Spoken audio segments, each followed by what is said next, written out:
Kembali di Top News Pemirsa, serangan balasan Iran ke Israel dengan skala kecil terbukti sudah berdampak global. Harga minyak dunia sempat naik dan nilai tukar rupiah juga tertekan. Lalu apa yang harus diantisipasi oleh Indonesia? Inilah Top Review.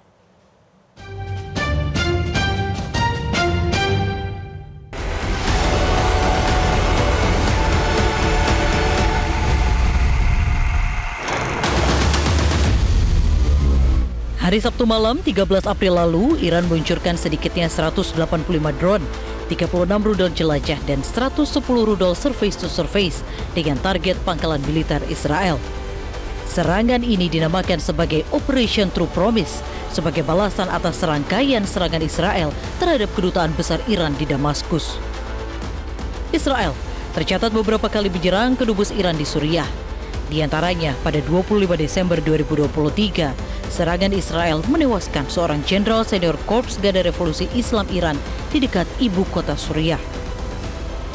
Israel kembali menyerang kedutaan besar Iran di Suriah pada 20 Januari 2024 dan menewaskan 4 perwira Korps Garda Revolusi Islam Iran dan sejumlah warga sipil. Serangan terakhir dilakukan Israel dilakukan pada 1 April 2024 yang menyasar konsulat Iran di Suriah. Serangan ini menewaskan 16 orang, termasuk 2 jenderal Iran, yaitu Brigadir Jenderal Muhammad Reza Zahedi dan Brigadir Jenderal Muhammad Hadi Haji Rahimi. Duta Besar Iran untuk Perserikatan Bangsa-Bangsa menyatakan bahwa tindakan balasan Iran terhadap Israel sesuai dengan Pasal 51 Piagam PBB. Pasal 51 Piagam PBB menyatakan memperbolehkan pertahanan yang sah membela tindakannya sebagaimana diperlukan dalam menghadapi ancaman. Pakar hubungan internasional juga menilai serangan balasan Iran terhadap Israel adalah sah sebagaimana diatur oleh PBB. Sekarang ini Iran mempunyai alasan yang kuat bahwa dia bisa melakukan serangan terhadap Israel berdasarkan pasal 51 Piagam Perserikatan Bangsa-Bangsa, di mana pasal 51 ini memberikan hak kepada negara yang mendapat serangan dari negara lain untuk melakukan pembalasan, melakukan pembalasan atas dasar hak untuk membela dirinya. Konflik Israel dan Iran ini diperkirakan akan berdampak pada ekonomi global. Ekonom senior Mari Elka Pagestu menyebut, diantaranya gejolak harga minyak, harga komoditas, serta nilai tukar rupiah. Harga minyak akan meningkat bila mana terjadi eskalasi. Nah, untuk Indonesia apa pengaruhnya? Rantai pasok melalui Suez Canal akan mengalami kegangguan, sehingga ini ada gangguan terhadap import kita, apakah itu minyak, gandum maupun produk dari Eropa yang lainnya. Di luar itu, gejolak harga minyak, inflasi, dan gejolak harga komoditi yang lain juga akan mempengaruhi Indonesia. Dan diperkirakan rupiah yang juga sudah melemah bisa melemah lebih jauh lagi. Rupiah memang langsung tertekan. Pelemahan rupiah terjadi di tengah penguatan indeks dolar yang mencapai level tertinggi sejak November 2023. Menyikapi perkembangan di Timur Tengah, hari Selasa, Presiden Joko Widodo menggelar rapat terbatas di Istana Kepresidenan. Hadir dalam pertemuan Gubernur Bank Indonesia Peri Warjio, Menteri Luar Negeri Retno Marsudi, dan Menko Perekonomian Erlangga Hartarto, serta sejumlah menteri terkait lainnya.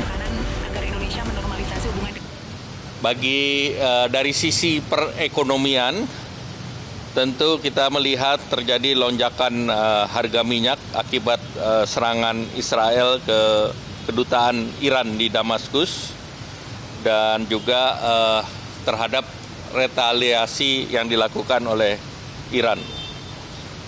Dari segi ekonomi, Laut Merah dan Selat Hormuz itu menjadi penting, terutama karena Selat Hormuz itu 33.000 kapal minyak dan Laut Merah itu sekitar 27.000, dan peningkatan freight cost itu menjadi salah satu hal yang harus dimitigasi. Dari segi pasar keuangan, dolar indeks mengalami penguatan di tengah rilis data ekonomi Amerika yang menunjukkan penguatan. Kemudian eskalasi tentu meningkatkan ketidakpastian, dan tentu yang harus kita mitigasi adalah beralihnya aset ke safe haven, dalam hal ini US dollar, emas, nikel juga mengalami kenaikan. Nah, nilai tukar dan indeks harga saham itu juga mengalami pelemahan secara global. Menteri Keuangan Sri Mulyani diwakili Wamenkeu karena sedang berada di Washington. Dalam rapat ini, harga minyak dunia dan nilai tukar rupiah terhadap dolar menjadi perhatian khusus. Menteri Luar Negeri Retno Marsudi juga mengakui bahwa tiap negara saat ini sedang menghitung dampak dari eskalasi konflik Iran-Israel. Kan Bapak Presiden tadi dua, yaitu tolong terus lakukan upaya diplomatik agar pihak-pihak terkait menahan diri dan dapat dihindari terjadinya eskalasi. Karena eskalasi tidak akan membawa manfaat bagi siapapun. Jadi sekarang masing-masing pihak, teman-teman, sudah mulai menghitung. Jika terjadi eskalasi, maka dampaknya seperti apa terhadap masing-masing negara. Baik harga minyak, harga kebutuhan yang lain, maupun nilai tukar dolar dan sebagainya dan sebagainya. Sementara itu, juru bicara Kementerian Luar Negeri Iran Nasir Kanani menyatakan pihaknya tidak bermaksud memperburuk ketegangan regional. Iran menyatakan patuh pada prinsip hukum internasional pada piagam PBB. جمهوری اسلامی ایران به دنبال تشدید تنش در منطقه نیست. جمهوری اسلامی ایران ضمن تأکید مجدد بر پایبندی خود به اصول و اهداف منشور ملل متحد. Lalu, setelah serangan langsung Iran ke Israel, apakah Israel akan melakukan serangan langsung ke Iran? Duta Besar Republik Indonesia untuk Perserikatan Bangsa-Bangsa periode 2004-2007, Makarim Wibisono, meyakini Israel tidak akan melakukan serangan langsung ke Iran secara besar-besaran, tapi lebih pada serangan berbentuk intelligence-based attack yang lebih intensif. Saya melihat bahwa kemungkinan adanya serangan besar-besaran dari Israel ke Iran itu kelihatannya tidak menjadi kemungkinan yang besar. Tetapi Israel itu biasa melakukan serangan-serangan yang sifatnya intelligence-based attack, ya, yang melakukan serangan-serangan yang banyak pertimbangan-pertimbangan intelligence di dalam serangan itu. Jadi mungkin hal-hal itu yang akan dilakukan secara intensif, ya, tanpa memberikan semacam serangan masif yang melibatkan angkatan bersenjata Israel yang besar. Yang pasti, ketegangan global sudah terjadi dan dampak ekonominya mulai terasa, termasuk terhadap Indonesia. Nilai tukar rupiah terhadap dolar Amerika menunjukkan tren melemah dan harga minyak mentah juga sempat naik. Perlu langkah bersama untuk mencegah eskalasi konflik makin meningkat.